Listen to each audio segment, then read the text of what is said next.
Hey, what's going on, everyone? This is Peter Jennings, and I go by CSURAM88 across the daily fantasy industry, and I'm excited to be back again here at FantasyLabs doing a lineup review of Week 2 on DraftKings for the 2017 NFL season.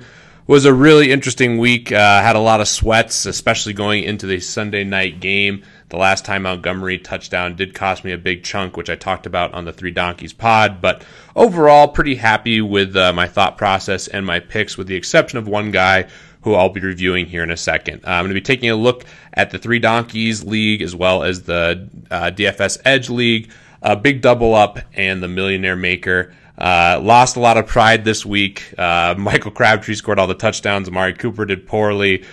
So it was a fun sweat, but certainly a week where things didn't quite break my way. Taking a look here at the first contest is a three-man between Adam Levitan, Bales, and I. Really fun league and great scores here. My team was actually pretty good that finished last year. You'll see it was cashing in double ups, but Levitan and Bales had better lineups. Taking a look here specifically at my team, I had Aaron Rodgers, who was pretty chalk at quarterback. I had Ezekiel Elliott as my next guy, and this is the one objective mistake that I think I made.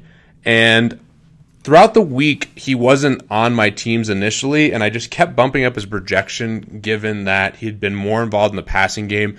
And if you look at the Broncos, they generally give up rushing yards and receptions to running backs and really shut down receivers. So I kept bumping him up, and FantasyLabs had a pretty good projection on him as well. But if you think about it, the Broncos' game plan was really just to shut down the run. Obviously, there's Des Bryant on the Cowboys, but you know, they can take away the receivers with one-on-one coverage because they have such excellent guys in the secondary. And what ended up happening is the Broncos sold out against the run. So that really mitigated Ezekiel Elliott. The only guy who ended up doing anything was Jason Witten. That's kind of what the Broncos let the Cowboys have. And just a decision. I don't think I've played anyone versus Denver, especially in Denver, in a long time. And that's why I think it was an objective mistake. You don't want to take fantasy guys, especially at a premium price, when they're going into Denver to face one of the best defenses in the entire NFL. I don't care who the player is. So obviously the result was bad, and maybe that's making me a little biased, but objectively I really do think it was a mistake. So taking a look further here at the rest of my lineup, I had Melvin Gordon, who was 100% owned. He was chalk. Almost had a touchdown taken away by the fullback. Fullback got 2 attempts to get in the goal line at the 1. Fortunately, didn't get in, and then Melvin Gordon scored. Only 13 rushing yards, but 7 catches. Made for a good DraftKings play.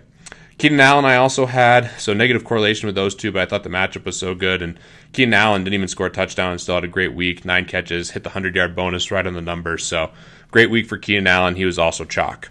I went Tyreek Hill here, and that was one pick that I feel pretty good about still. I think he's going to be heavily involved throughout the whole year in the Chiefs' offense, and obviously the big play upside is there. First time in 5 games they didn't have a touchdown over 65 yards, so I don't feel bad about the process with Tyreek Hill. Obviously, he's a little bit boomer bust, but I thought he had enough equity to play in cash games as well. J.J. Nelson was the next pick, was 100% owned. With the news of Brown being out, Nelson got thrusted into cash games for a lot of people. Thought he was a great play, obviously hit on a big touchdown, and was a guy that I wanted exposure to pretty much regardless. He's definitely going to be popular going forward with the current role of the Cardinals, especially with David Johnson out. Colby Fleener was just too cheap. Chalk play at tight end. A lot of people played him.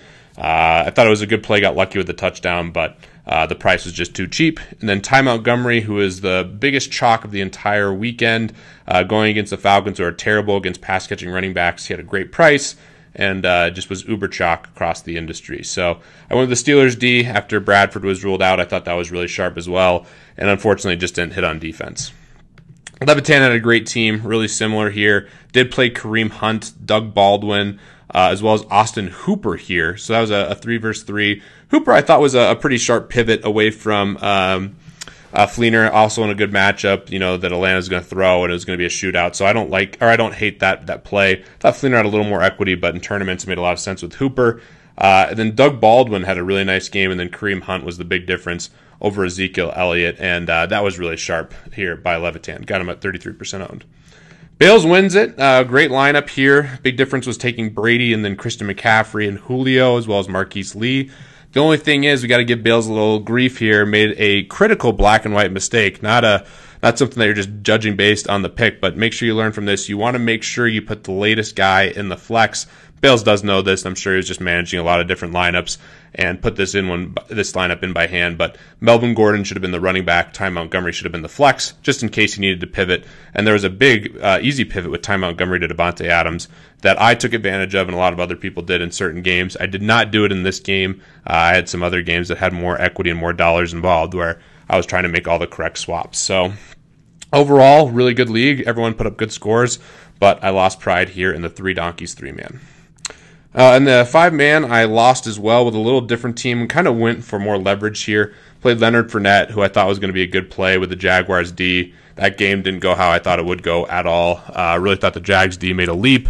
Still believe in the Jaguars defense, but just a really poor game. Some tip passes from Bortles, and that's kind of the risk you run with Jaguars. I ran Doug Baldwin in this spot as well for leverage, and basically the same team. Taking a look at Smizzle's lineup, really similar team, except went Jared Cook in cash. Went Phillip Rivers, or Jared Cook at tight end, went Phillip Rivers, who I played as well, and a lot of the same guys that we've already talked about. And then Levitan here with that same team that we saw, so a really nice team by Levitan. The 2 guys who took down to get into this had to win the Listener League for the DFS Edge. Really nice teams here, good scores across the board. The only bad score in this whole league was me. Like this team by Momola here. Went Tariq Cohen, who I probably wouldn't have gone in this spot, but certainly has the upside as a pass-catching running back. Made the nice pick of going Travis Kelce here. And then Designated Drinker, like that name. It's a funny one. Pretty similar team to kind of the plays we talked about, except went Cooper Kupp, who I think is going to be sharp going forward, and Cameron Brate. Also went with the Bucks D that really hit here. So fun league, certainly some good teams, and I think the big thing to learn here when you're in a 5-man like this, and it's kind of a situation where you just really are going for the win, you do want a little more leverage, which is why I went for some guys like Leonard Fournette and the Jaguars D. Funny thing, everyone's kind of thinking the same thing. I was the only one on Colby Fleener in this league. So going to the $5 double up, this is my team that I showed before. You can see that it actually did pretty well. There's 11,494 people in here, and the team finished 3,212th. They're tied for that because I threw the same team in everywhere. The reason I wanted to show this is just kind of the ownership. You can see everyone here was chalk. The least chalky option was Ezekiel Elliott. And again, this is a softer field, and you can see that this did well. I'll be looking at some high-stakes double-ups throughout the year as well. I'm just trying to bury the buy-ins that we're looking in. If we look at here at the top team, you can see here from Wilp18, Derek Carr, C.J. Anderson, 3.2%. Crabtree, Evans, Thielen, Witten, Kelce, Chiefs. 2 tight ends end up paying big dividends for a lot of people this week. So congrats to Wilp for having the top lineup here, which is a really nice accomplishment. And then finally, we're going to take a look here at the Millionaire Maker. I got crushed in this contest. Did better with my high-stakes GPPs than I did with my low-stakes. My best team, ironically, was a Chiefs onslaught with 2 tight ends, which I really liked, Kelce and Gronk. Fortunately, Tyreek Hill just didn't hit, and I had the Chargers defense, which brought this down. Could have been a pretty nice lineup. And the one downside, too, is Alex Smith played pretty well, but just didn't have a good game. So that was this team, 4 Kansas City guys. Thought it made a little bit of sense given the situation going against Philly and kind of the concentrated guys that are going to go off for the Chiefs. Scrolling all the way down, let's take a look at a bad team, my worst team. And boy, is it bad. I had Aaron Rodgers, Coleman, Kamara, who I ended up playing quite a bit. Really liked him for New Orleans. Cooper, Sanu, Mike Wallace, Greg Olsen, Jordy Nelson, and Raiders D. So a lot of upside guys. Objectively, I don't really hate any of these plays. Obviously, Nelson got hurt. Greg Olsen got hurt. Raiders defense was okay. But just not a team that had anyone really do exceptionally well, with the exception Aaron Rodgers was fine. He met value, and so did, I guess, Raiders D. But overall, pretty bad team. And you can kind of just see here, I did not have very good teams overall in the Millionaire Maker, which hopefully I'll improve on in week 3. Taking a look at who did win it, let's look at Tim Woodbury, the winning team. Brady, Anderson, Montgomery, Keenan Allen, Jermaine Kearse, who was a very low-owned good play, J.J. Nelson, Rob Gronkowski, and Kareem Hunt. So did have the mistake here again of having Hunt in the flex instead of Montgomery, so lost some ability to maneuver. That's a big thing that you want to be making sure of on FantasyLabs. When you make multiple lineups, the software actually makes sure that the latest guy is in the flex. So that's one nice thing with making those multiple lineups here at FantasyLabs. But really good team nonetheless. Some chalky plays mixed in with a couple really nice leverage plays. Kearse and C.J. Anderson. Thought it was a great team. Looking at Brent Krug, pretty similar team, except that Devontae Adams here. Also a little bit different with Alan Hearns and Chris Hogan. Pretty good team across the board. Made the same mistake with the flex here, but nice team with the Ravens D, and congrats on the second place finish. And then Condia, who had a great weekend. Certainly pay attention to his teams. He started off hot. Obviously a legend in the industry. Brady, Gurley, Hunt, Allen, Coleman, Nelson, Gronk, CJ Anderson got the flex part right, and Raiders D. Really good team here for Condia. So love looking through these. Want to shout out friend Grinders Cam as well for the 7th place finish. He was way up there for a while and certainly had a really good week. Hope this content was helpful for you guys. If there's any contests you'd like to see me specifically review, happy to do so. Just hit me up on Twitter at CSURAM88 or email into FantasyLabs. Love hearing feedback, and hope these reviews are helpful for you guys.